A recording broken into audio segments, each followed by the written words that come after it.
Which home renovation projects offer the best return on your investment? Well, you might be surprised. Here are the top 3. Number 3, minor to mid-level bathroom renovations. So anything up to about $15,000 to $20,000 in investment will offer an amazing return on your money, up to about 75%.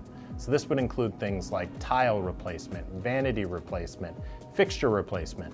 As long as you keep it under that investment level, great return. Number 2, minor to mid-level kitchen renovations. So just like the bathrooms, we have to be cautious of budget, but if you keep it under 25 to 30K, great return here. Once again, up to about 75%. So focus on things like countertops, painting of the kitchen, new hardware, all of those things, great bang for your buck. And number 1, which might surprise you, is curb appeal items. So anything like siding, exterior doors, windows, and specifically garage doors. Garage doors have shown to return up to 94% of the money you put into them.